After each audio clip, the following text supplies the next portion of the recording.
And welcome everyone. We are live, streaming live from the Asper Jewish Community Center here in Winnipeg, Manitoba, Canada. And you have this weird reflection coming through the window. So that's why I'm not facing the outside. And But you can let everybody know that we now have snow again. well, Remember last yeah, class we there was we no do have snow. You can, maybe you can see The that, Texas people were commenting. and it's cold. But don't worry, tomorrow is going to start going up again. Yeah, Weirdest winter Today is winter. ever. Weirdest. Although I just came back from the hospital. I went to visit somebody at St. B, yes. and they were telling me that they remember a winter in 1971. That February was very warm. That they were wearing shorts. I wasn't here then. I don't know. I was 1 year No. old and it was in Argentina, so I wouldn't know. I had left the province and I was not back until a year or two later. So do I remember that we had an unusual no. So I have the Brenda and David Grossman here online, but we have more people. I see the numbers here. Please say hello. We want to know who's there. Here in the classroom we have Shelly and two Valeries. Valerie 1, Valerie 2. Yeah, it happens. Sometimes you have people with the same name. That counts. And you will see lots of movement because it's a public place. The Asper campus. It's a beautiful place. Beautiful place. If you ever come to Winnipeg, you should see it. Rocky Between Pollack the is restaurant here. and the swimming pool. Rocky said it was still cold. You remember 1971? Holly Mandelkorn is here. And Holly, you sent me an email. I didn't have a chance to read it. I left in 65 and came back in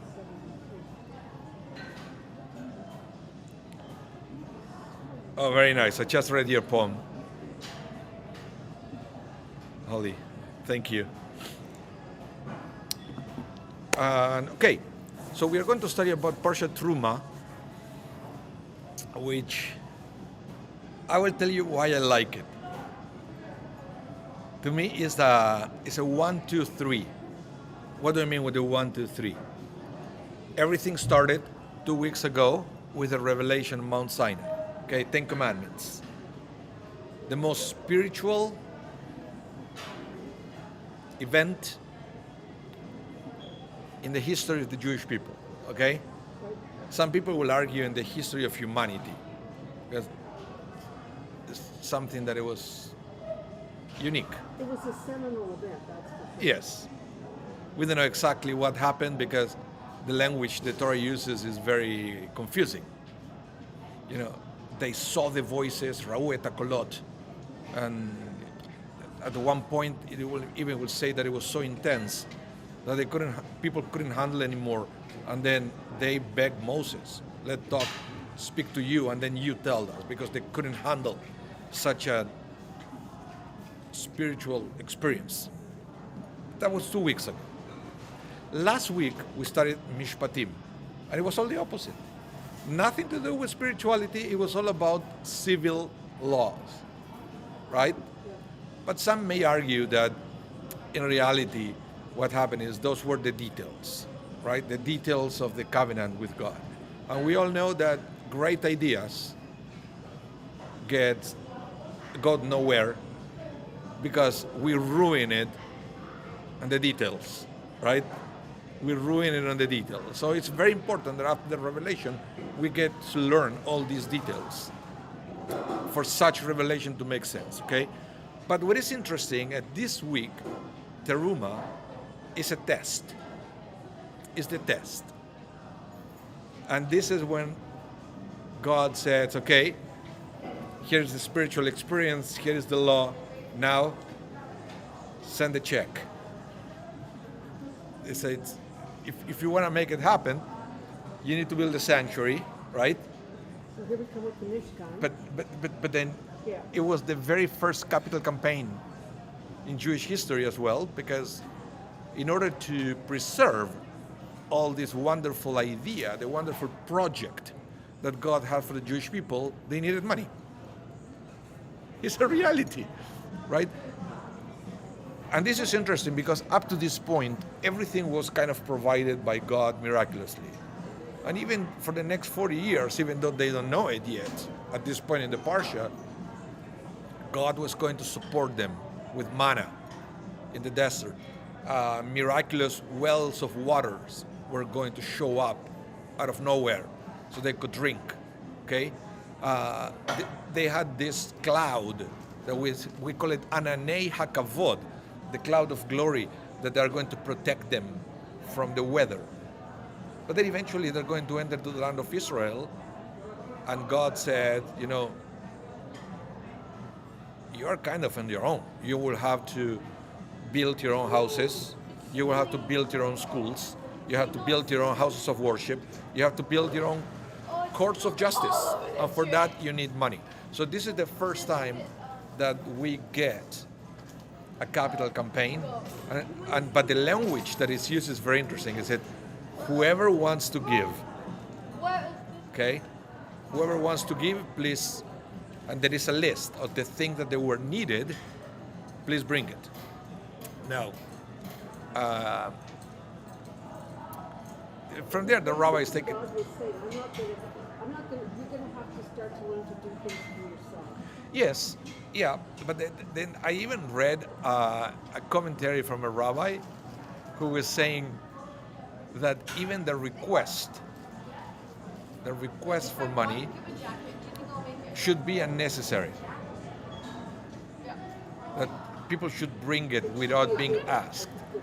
That the fact that they, even though they were very generous, but the fact that they were asked is that they already forgot. That they had short memory. And that's what they have to be reminded. I find it fascinating. But the other thing that we're going to study in this week's Parsha, it's about the Ark of the Covenant. Have you ever seen a picture of the Ark? The drawings of the Mishkan, yeah. The Ark, just the Ark. If you wanna, they're, I mean, we don't really know how it looks like. It looks like Barb. And we have some bias from Hollywood, I would say. If you saw the movie, the Indiana Jones, right? The Riders of the Lost Ark. And a lot of that movie was actually filmed in Petra, which is in Jordan. Yeah, well, but they finally, spoiler alert, they find it, and then remember the Nazis. They open it and they all die. They start melting. Such a fascinating and satisfying part. But there are some drafts, like how it may have looked, thanks to a detailed description in the Torah. Will have to be. The most fascinating part of the art were what in Hebrew we call the cheruvim. We don't know what they were.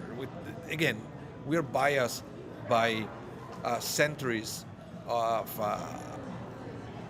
mostly Catholic description of angelical beings, right? If I say to you, how do you imagine an angel? Right, you will the chubby kid, right, with the wings. Where is that coming from? But where is that coming from? Why do we imagine angels that way? Because that's what, if you go to the Vatican, that's what you see in the paintings, right? And we grew up with that, and that's the way we imagine it. And whenever we have a movie or something, that's the way they do it. But this is the fascinating thing, Torah. Every time there is a malach, an angel, is scary. Yeah, they are. They don't appear benevolent at all. They're usually beings with like a fire, and you have to remember the ones that visited Abraham, that ended up blinding everybody in Sodom, and then destroying the city. It's I don't imagine it like a little kid with wings, and then remember the one with what's the name? Bilam. Bilam the wizard that King Balak hire him to curse the Jewish people, and he's coming with his donkey, right? And it says the Torah that the donkey didn't see the angel, and the angel is described by the Torah as a scary being with a sword, and he ended up killing the donkey. So I always wonder how we went from that description of angels to little kids with wings. Okay? Maybe to make it more palatable so kids can start screaming. Now, if everyone at home want to answer that question, I'm very curious. How did we go from the description of scary angels in the Torah to the nice kids? So maybe, if you look at a very old church, medieval church like Notre Dame or Westminster, and the gargoyles on the corners of all those scary looking creatures, maybe that's what they imagined the angels to look like, protecting angels. Those were more demons, but they have angels. They have angels, and I want to know how they went from one to the other, because that's not what the Torah describes. But now we have a different kind of angel that is described in this week's parsha. It's the cherubim. Okay, and the rabbis talk about the cherubim. If you go to the Talmud, they do imagine the cherubim as kids. Yes, And this is important context. The cherubs, that's what it's in English, cherubs. Cherubs. They do talk about that, okay? But it's a totally different kind of angel. It's not an angel that we find interacting with people. But nevertheless, that's what they're supposed to. We're supposed to have two cherubs, two cherubim on top of the ark, okay? So let's start. You need this context to understand what's going on in this parsha. So let me open it here. You're going to see your text soon there. Okay. There are basically two places where we are going to read about the cherubim, and I wanted to start with this because they seem to contradict each other. The description of how the ark was. Okay? This week's parsha, Exodus 25:20. Listen to this. The cherubim shall spread out their wings above, overshadowing the mercy seat with their wings. Their faces one to another. Towards the mercy seat shall the faces of the cherubim be. So somehow something like this, with the wings to the front, and the two cherubims will be facing each other towards the inside. But then fast forward to the second book of Chronicles, okay? And it says, the wings of this cherubim extended 20 cubits. The cherubim stood on their feet facing the walls of the room. The opposite. Are these the same cherubim? Yes. So I wanted to bring this because I always like to start with this kind of contradictions. And then it's fascinating to see how the rabbis get out of this oops moment. What do I do now, right? It's ouch. So it's, the Torah said that they were facing one another, and the other one said they were facing the wall. It's almost like they were turned around. So there are different interpretations. Forget about the mystical things here. One interpretation could be that, I don't know, maybe it was repaired. Maybe it's something happened and they have to be rebuilt, and that's the way they did it after. Right? But the rabbis take the mystical way. Okay? You'll see what I'm talking about. Let me go to the next text. And by the way, I put a photo for you there. You should see it in a second.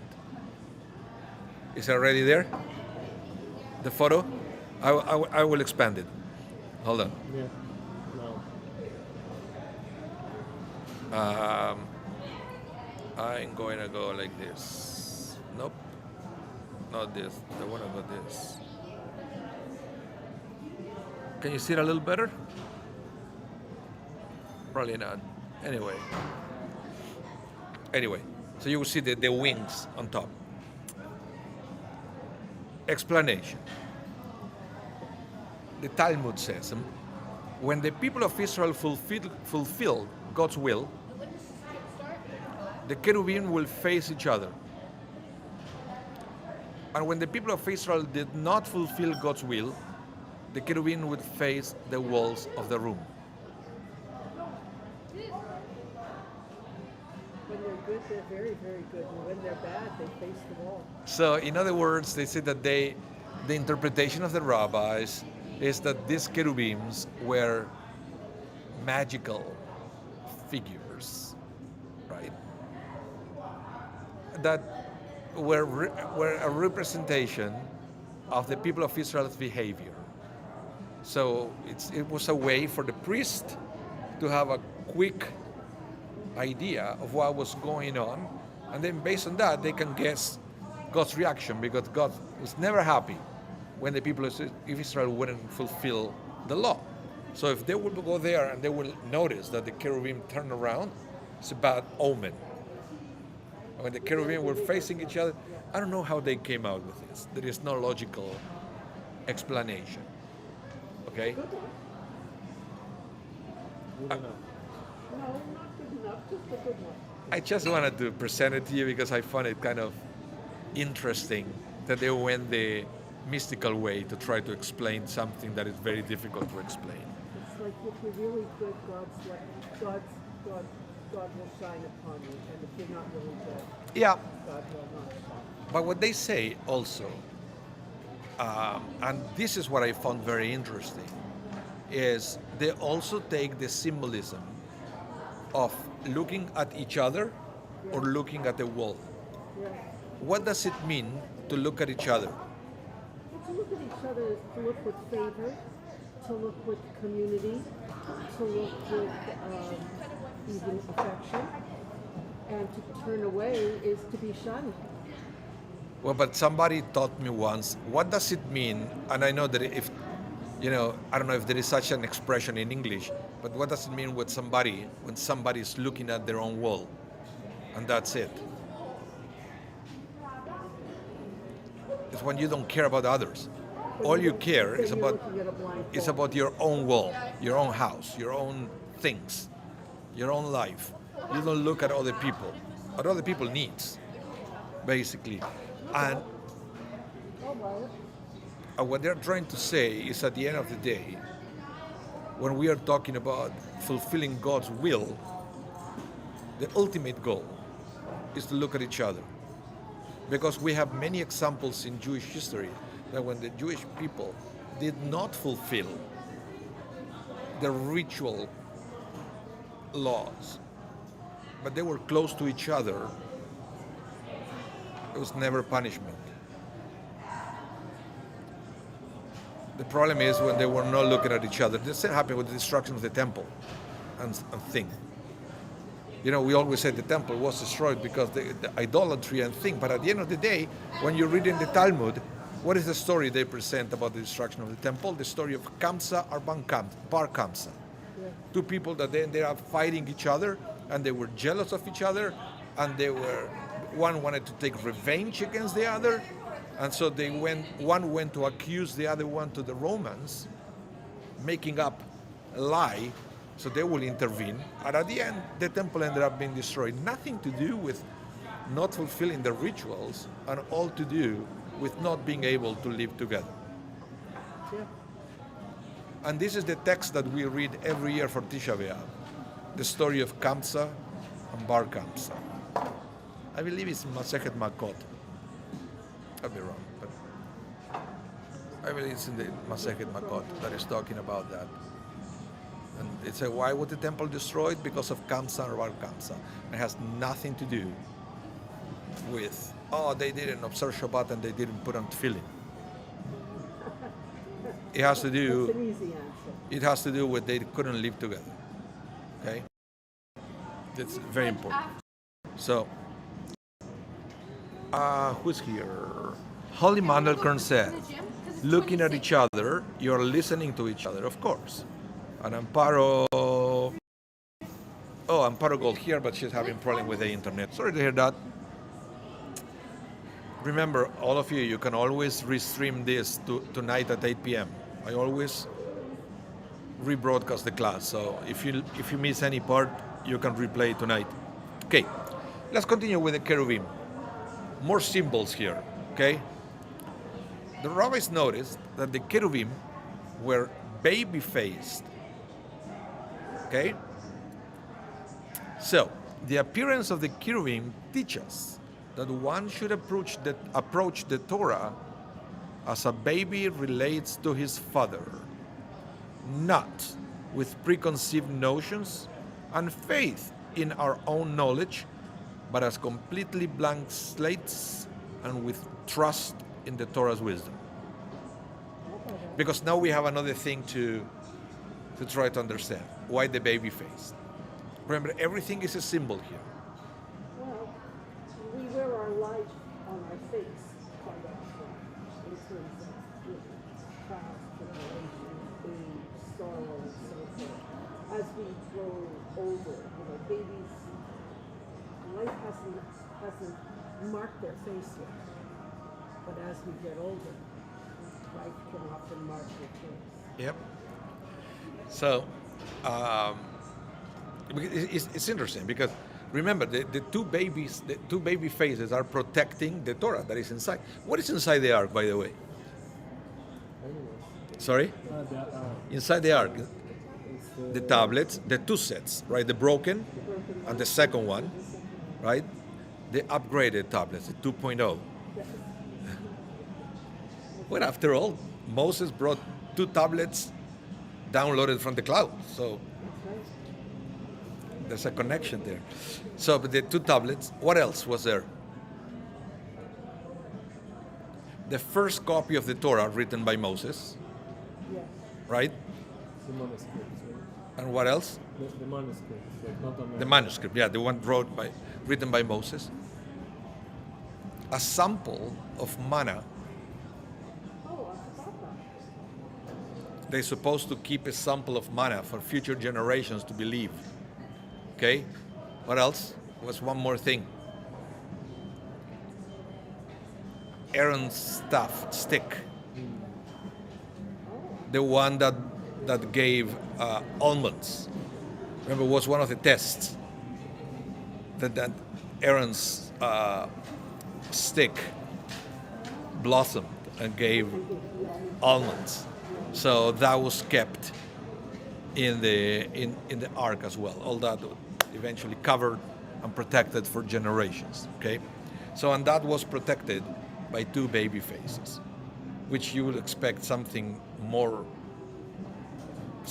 I don't know, scarier to say, don't you dare open it, right? Or if I look at it, I will have the idea right away that there is something protecting it. No, two baby faces with wings. Okay, so the rabbis went right away in the direction. You can't go with the baby because the mother could be close by and you'll be in serious trouble from the mother. Okay. So just, Okay, Shelley, that's an interesting thing as well. But you can see here what the rabbis are saying is that they are not just protecting but also learning. yeah. So the two babies on top of the ark are actually learning from what is inside. So it said when you approach learning of Torah, always do it like a baby, without Approach it with preconception. the innocence of a child or the innocence of a baby. Yeah. But it has to be without preconception. That's what we do before Shavuot. Shavuot is the anniversary of the revelation of the Torah. But this is something that starts on Pesach. Remember, after Pesach, we start counting the Omer. 50 days we counted. What do we supposed to do during the Omer? We study Pirkei Avot, ethics. Every day a little bit of ethics. And why is that? One explanation is to get rid of preconceptions and to purify our hearts. Because what happens is when you start studying Torah with preconceptions, you're constantly trying to prove yourself right and to justify whatever you're already doing. That's why you will see many people that they approach Torah and they never change their lifestyle. They've been studying Torah for 20 years, but never change anything. They will always find things in the Torah to try to justify what they're already doing. It's probably They're looking for a particular answer. yeah, it's probably very satisfying, but here is saying, no, you have to give Torah the chance to prove you wrong sometimes. You have to be open to learning. So just do it like a baby, okay?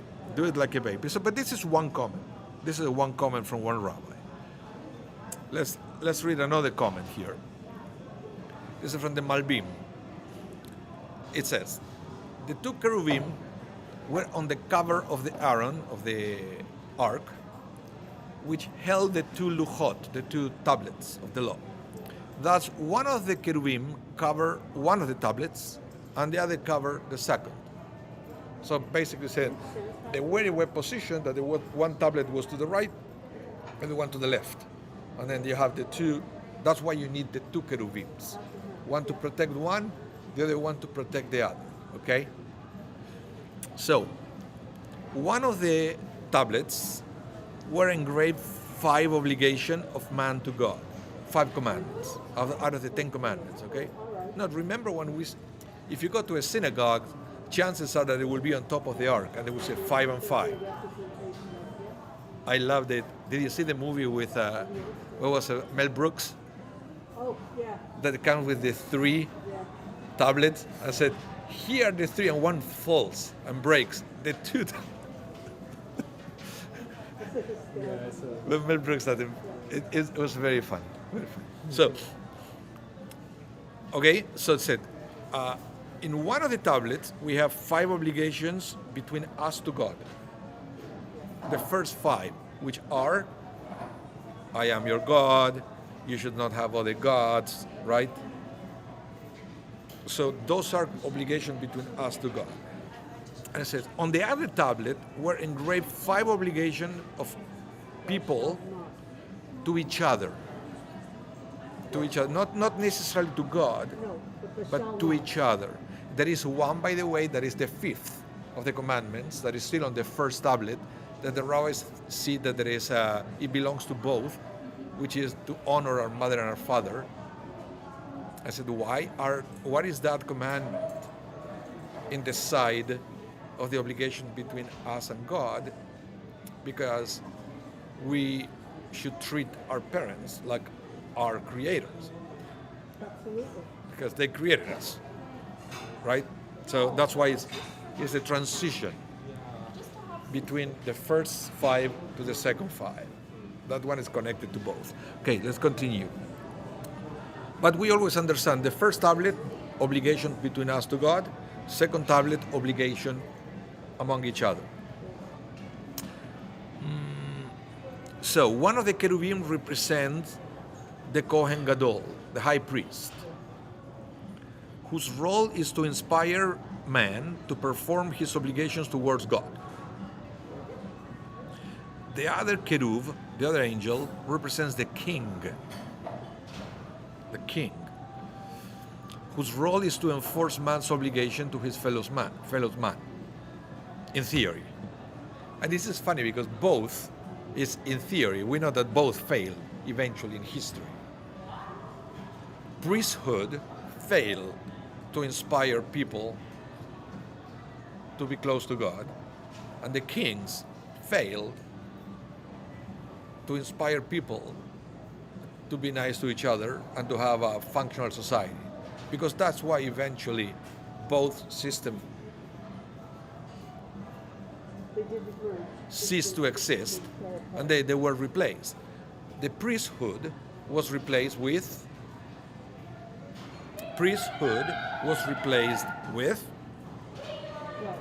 civil society. No, the one that would be kingdom, but the priesthood. But it's the Shoftim disappeared after the temple was destroyed. What we believe is that priesthood was replaced with rabbis, with synagogues, So what is the place where you get the inspiration to be close to God? Synagogues. in synagogue. Who are the people who are supposed to inspire you? You're Rabbis. Yeah. And don't get me wrong, 21st century, we also have another crisis. I studied this a few months ago. It was a brilliant, brilliant essay written by one of the rabbinic candidates on JSLI, talking about the new crisis in Judaism and how once in a while, whoever takes the leading role hits a wall. And then you have to analyze how well that model is working. And where do we go from Because remember, the model of rabbis as leaders is about 2,000 years old. Okay, and it changed a lot in the last 200 years. And it's changing again now as we speak. Because I would say up to 200 years ago, even though we were divided into different communities, there were still certain rabbis that they were unifiers. Yeah. Like Like the Baal Shem and so on and so forth. whatever, Yes. whatever the Baal Shem will say, it was the word of God, and multiple people will follow. We are so divided right now that if one rabbi said something, nobody cares. And it might affect one congregation, but that's it. We don't have unifiers anymore. If you go to Israel, I think you still have the people that they call it Gedolei Hador, Yeah, we do. We do. but it's not what it used to be. That it used to be these great people of the generation. So, I think that in North America, the last one was probably Moshe Feinstein and the Lubavitcher Rebbe. Yeah. Both died, and they were not replaced. And they were replaced. So things are still happening as though they were still alive and Yeah. talking from beyond. In Israel, we used to have who was it? Ovadia Yosef. Yeah. But then he died, and was it the brother or the son who took over? Not the same. It's not as well loved and respected, and the other guy was. And since October 7th, I hate to bring it up, but anyway, but since October 7th, Judaism in all of its shapes and forms has been undergoing another almost schism and re-examination of who Yeah. are we and what are we doing and It so happens. forth. It happens all the time. But there is a crisis But on. it's made that crisis that existed Yeah. before then, it's just brought it under the microscope now, Yeah. I think. So, but at the same time, the kingdom was replaced by prime ministers and presidents. Yes. Okay, and I would say that it's also in crisis in these days. Huge. The the way countries rule themselves and the role of how much of a role the state should have. Look at the new president in Argentina. He thinks that the state is a bad word. Anyway, so, but you have the two cherubim making it clear that there should be two separate roles and not both combined into the same person. That we don't believe that let's put it, church and state should be one. Should be kept separately. Yes. They are both important, but independent. Okay? And you need both to protect the Torah. You need both, and it's separate entities. I like it. Holly Mandelker, do you think Chief Rabbi Jonathan Sachs was held in that high esteem? Yeah, but also he died. Yes. So we You don't see know. all those people We that, can only yeah, go back to his writing. those are the last ones that represented the last of the unifiers. Yes. And The chief rabbi is trying very hard, but it's not working very well. and even in times where we can make public opinions and things almost instantly everywhere, Really. still we don't have anybody that caliber anymore. Maybe we'll get one, but not right now. So let's finish this text. Maybe The he two hasn't been born yet. the two cherubim face each other to teach that Israel political and religious authorities should work together. That's another thing. It's a nice message for Israel, and Oh, huge. and you know it's important to be separate, but at the same time that they have to work together. Yes, yes. Sometimes it's not happening. Sometimes it's not happening. Most of the time, I will say. So let's continue. Cherubim. Now, another rabbi will ask. I love this one. This is an Italian rabbi from the 1500s. Okay? Maybe I should read it with an accent. This one.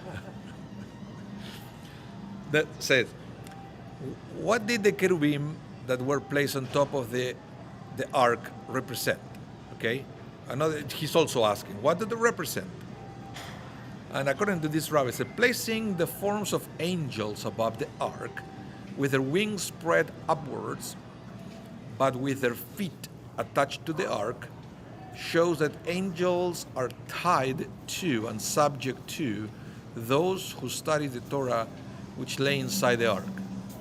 And this is why the Torah instructs, towards the cover of the ark shall be the faces of the cherubim. So we read similarly in the book of Psalms, He will charge His angel for you to protect you in all your ways. On their palm they will carry you, lest you strike your foot against a stone. The Midrash asked rhetorically, who is greater, the guard or the one is guarded? Who is greater, the guard or the one who is guarded? Let's see what the Midrash answers, right? The one who carries or the one who is carried? Clearly, the righteous and those who study Torah, who are guarded and carried by the angels, are greater than the angels themselves. So the Midrash asks that the one guarded and the one being carried are more important, right? Those are the ones that are being protected and valued. So, in other words, what I say that the ones who study Torah are more important than angels. And the angels are there to serve them. Serve them or protect them or both? Sorry? To serve them or protect them or both? Both. Both. And I know this is, we always discuss this, and I always wondering if the rabbis truly believe this to be a fact. Because sometimes there is a little bit of what we call magical thinking, right? To take it as a fact that if you study Torah, you are physically protected, right? From danger. That's the belief of many. It's difficult because there will be always somebody proving you wrong. Look at this one. Was a famous rabbi studying Torah, and then a missile came through the window and killed him. Where was the angel, right? So that's why sometimes I take it with a pinch of salt, and I believe that there is something that is not necessarily a physical protection, For the spiritual and emotional. Yes. In these days, because something happened to you, you died, you're gone. But you have to live every day, right? And it could be things that they are more dangerous than rockets and missiles in our lives. Because right now, we live in a generation that, thank God, finally, somebody started talking about mental health and emotional crisis, right? And anxiety and stress. And those are like constant attacks to our lives. And I truly believe, And they eat away at you. and I truly believe that when we study Torah to the core, we are really creating angels that they are keeping us, guarding us. And it helps wash all that other stuff away. Or at least they give you For as long as you're studying or reading. they give you tools to deal with that. Because God forbid, the Torah never says that, for example, there is no such a thing of a commandment that you shall not be stressed or anxious or fearful. The thing is, what the Torah tells you is you should don't settle there. You have to get, the Torah will help you get out of there. The Torah suggests strategies for living. But then there are many things that, you probably remember, Shelley, when we study the Reb Nachman's philosophy, right? How do you get out of anxiety according to Reb Nachman? You talk to God. You talk to God the way you talk to your friend, not in synagogue. Because he will say that coming to synagogue, to services, that is more to fulfill with a community obligation. But most people will tell you when they come to synagogue, they cannot really talk to God. Because either the chazan is too slow and they want to kill the chazan, because they said, come on, move on, and then they cannot have a spiritual experience, or it's too fast, and they couldn't do it, right? Or maybe you are the chazan or the rabbi, and then you have to be, too much concern about the entire congregation. You cannot have your spiritual experience. Particularly on a Saturday, as opposed So to you go to synagogue to create community. And that in and of itself is important. So, but when do you talk to God? When? Well, At home? in your private home, Yeah, at home. You go for a walk. Going for a walk, Driving your car. swimming, anyway. By the way, and the rabbis say that every place is proper to talk to God except the bathroom. And I'm not trying to. It's not a joke.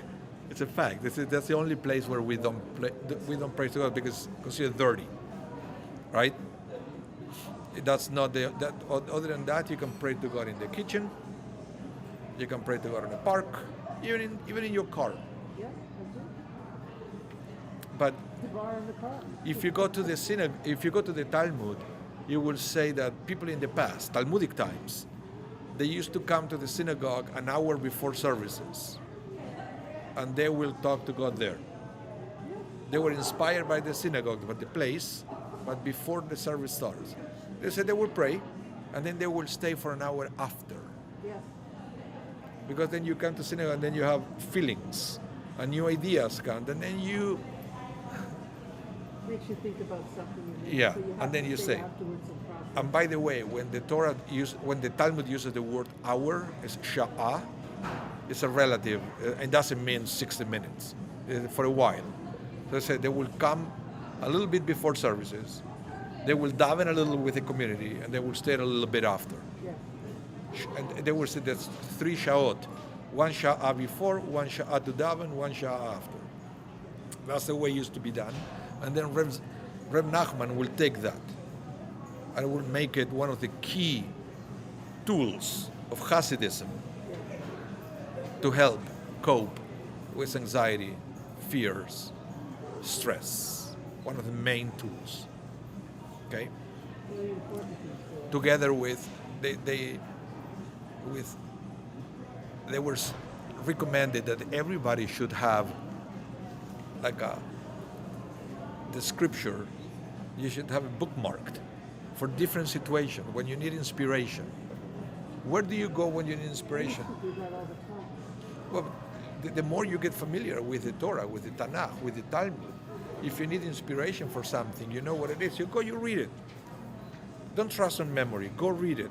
We used to do that in the chapel. I'd tear out a piece of Kleenex and I'd stick it somewhere, and then they would be, and then I'd go back a little bit. No, I don't need that one anymore. Whatever. People would make fun of me. And then All you these get in. little pieces that I You get inspired, right? Okay, let's go to the next text. We have 9 minutes. I want to show you this because number 1, it says Ve'asu Aron atzei shitim.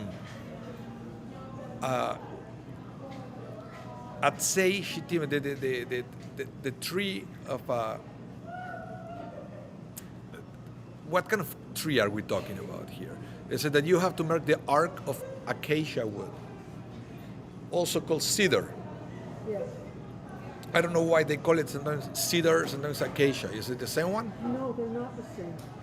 Well, and it's supposed to be, according to the rabbis, a tree that it was created exclusively with the purpose to be used in the ark and then in the temple. I think with the acacia.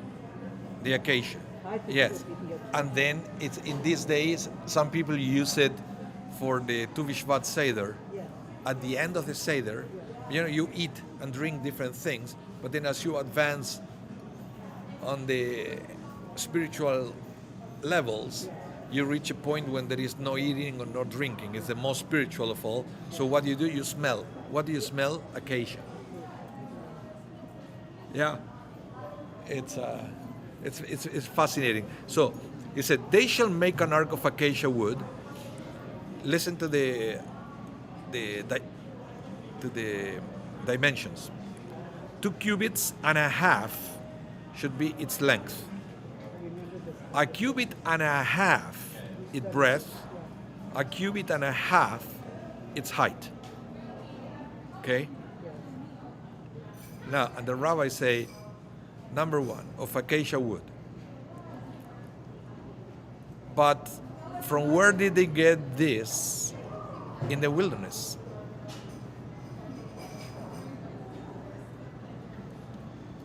God said, do it with acacia wood in the middle of nowhere.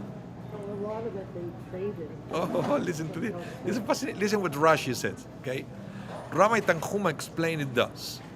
Our father Jacob foresaw by the gift of the Holy Spirit, that means prophecy, that Israel will build a tabernacle in the wilderness. He therefore brought trees to Egypt and planted them there and instructed they be used during the Exodus. So Jacob brought the seeds of the acacia to Egypt. They were planted there, and then eventually when it was passed orally, right? That when they leave, they have to take. What did they have to take with them? They had to take the Mishkan with No, number one, the bones of Joseph. them. Yeah. Number two, acacia for the tabernacle. Okay? Yeah. And that because otherwise it's difficult to explain how they got that in the desert. But they were not in they Carried it with them. Yeah. they weren't in contact with anybody in the desert. Every time that they tried to be in contact with somebody, remember there was war. There was war. The only contact that they have was with the Midianites through Yitro. When Yitro came to visit. Yeah. So that's one what it says. Now, listen to this. And this is also fascinating about the acacia in Egypt. This Rabbi explained it this way. The Torah notes that on his way to Egypt, Jacob stopped in Beersheba to offer sacrifices to God. The Midrash explains that Jacob had another reason to stopping in Beersheba. Why did he stop? Why Beersheba? He said, because previously Abraham had planted an eshel in Beersheba. Okay? What is eshel? Okay, thank you for asking. The meaning of the word eshel is unclear, and the commentators offer many suggestions, including an orchard of fruit trees with which to feed guests. The other explanation, an inn to host travelers, and an orchard of trees where Abraham would pray. Now, the word is an acronym for Ochel, Shti'ah, and Levaya. What is Ochel? Food. Shti'ah, Lishtot. Levaya. When we use it in this day for a funeral, right? But why do we say funeral Levaya? Because you accompany the dead. Because traditionally, if you see a casket walking by, you have to follow it for a few meters. So that's what they call it levaya. You accompany the dead. So eshel it's ochel, shtia, and levaya. Okay? So, Abraham thought that to properly welcome guests require these three things. Whatever. The exact meaning of the word eshel clearly the Midrash wants to connect the trees prepared by Jacob for the construction of the Mishkan with the eshel planted by Abraham. While this creates a powerful historical connection, it also emphasizes that some values stressed by Abraham, Achnasat Orchim, for example, welcoming guests, are integral to the Mishkan as well. I want you to understand this. Abraham already planted acacia there, but for what reason? To protect travelers, to welcome guests, For to the feed trade, them. to protect travelers, So while Jacob could have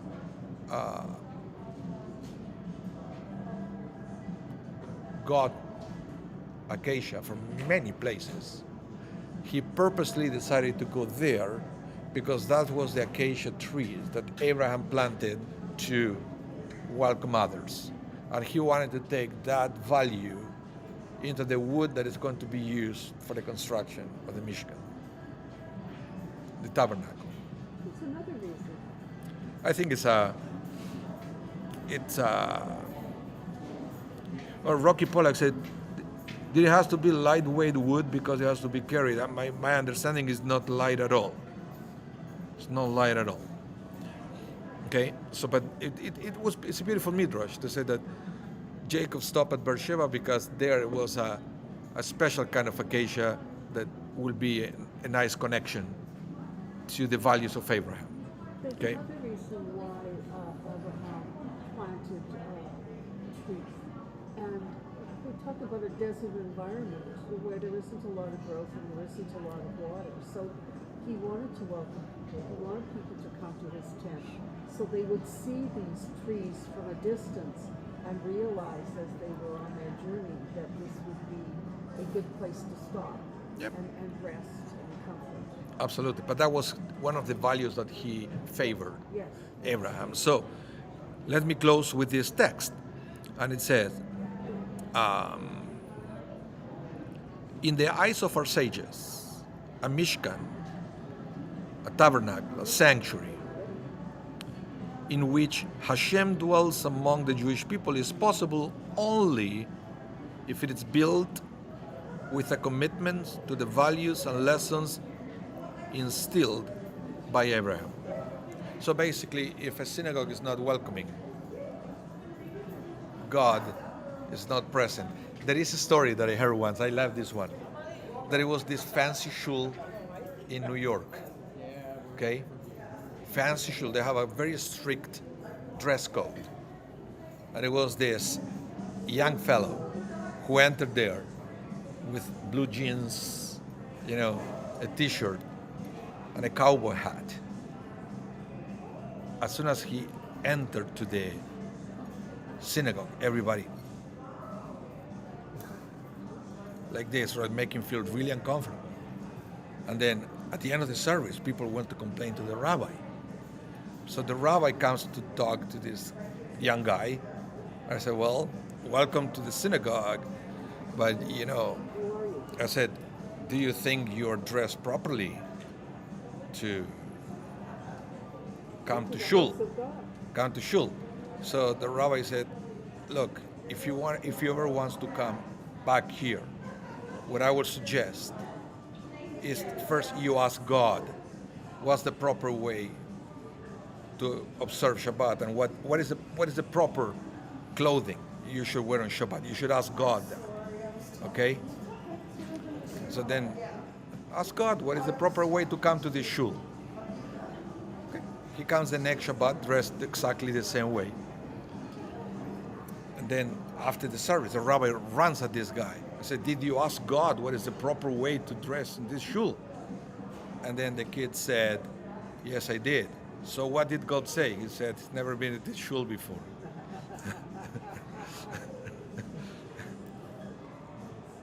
Anyway. So, yeah. So thank you, everyone. I think we are running. We're out of time. Thank you, everyone, for studying a little bit of this week's Parsha. Loki the cat. Who's Loki the cat? Love the name. That's one of the things when people make comment said that it's him. Okay. Thank you, everyone. Remember, if you missed any part of the class, don't worry. 8 p.m. Central Time, the class will going to be rebroadcasted. So all these comments you can replay You it. can read it again next week and next month. Yeah. and even next It week. stays there forever. Stays there forever. So thank you so much. Have a wonderful rest of your day, and hope to see you soon.